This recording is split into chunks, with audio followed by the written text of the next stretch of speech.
Today we're going to make a rainforest diorama. These are the materials and equipment we are using for this project.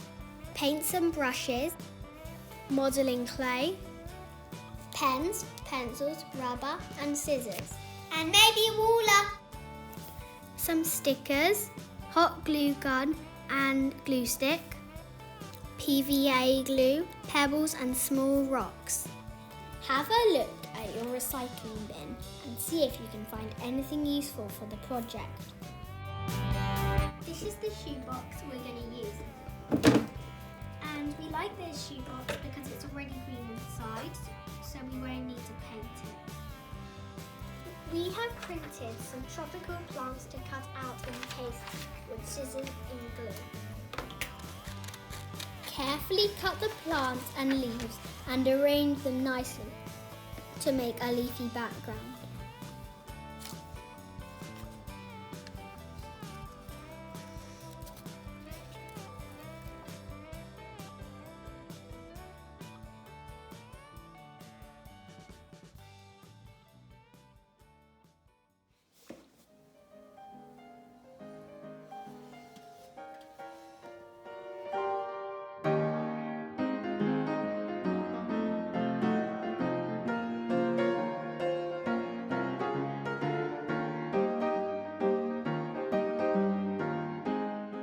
We went out for a walk while these were drying.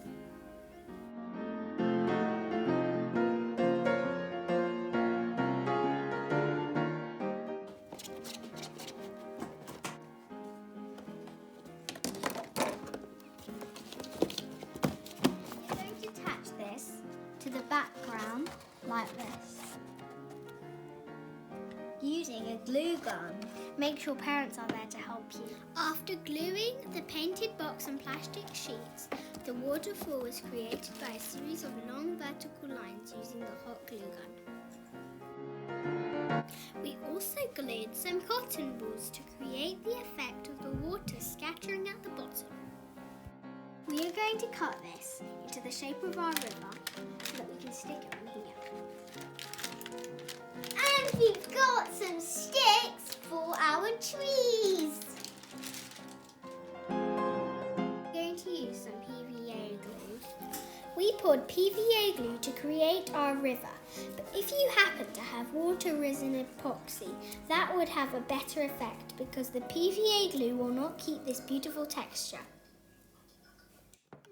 We used secateurs to cut the branches to the length we needed the trees to be.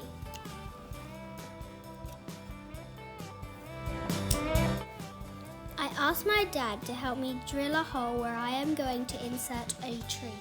We are going to put up some trees for the emerging area. We are gluing some rocks and pebbles to create the riverbank.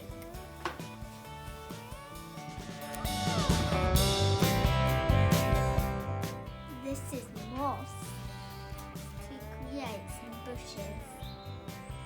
You can randomly glue the moss wherever you please, but mostly they should be on the forest floor because that's where they grow mainly.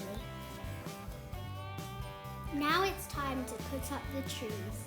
I've asked my mum to put up the trees because we needed to use the hot glue gun to ensure the trees are stable. Please ask a grown-up to help you with yours. It's time to put up the signs. I have created some slits to put the strings through so we can hang up the sign through the tree branch. I have written canopy and understory on the rolls. To show what animals live in the forest, we are going to use these stickers which we got for Christmas, and we're going to paste them onto this black paper. And then we're going to cut them out and then put them onto here. We stack the stickers and cut around the animal shapes. We made sure that we left a little space on the thick black paper for us to glue on so the animals can stand upright. We used the modelling clay to create this snake. I'm going to wrap this snake around this tree. It was fun playing with the clay, so we decided to make a few more snakes. Yay! So I'm going to make orange dots to put on my snake. And I am going to put yellow stripes on my snake. We got carried away with the clay, and so we also created some more butterflies. There are many animals living in the rainforest. The forest floor is full of insects, butterflies, snails and spiders. The largest animals normally live in the forest floor, like tigers and crocodiles in the river. There are also anteaters, which are known for eating ants and termites. You can also find tapirs, which mainly eat leaves and twigs of trees and shrubs. There are also snakes living in the bushy bushes. That's my snake! The understory is a little over the ground.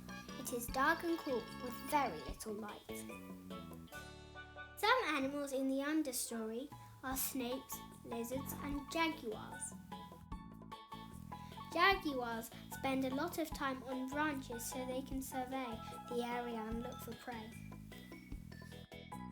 The canopy is the name given to the upper parts of the trees.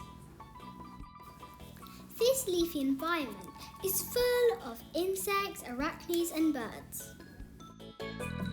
Monkeys and orangutans love the canopy because the leaves there are large, which help protect them from the rain and hot sun. Did you know that they don't mind eating with their feet?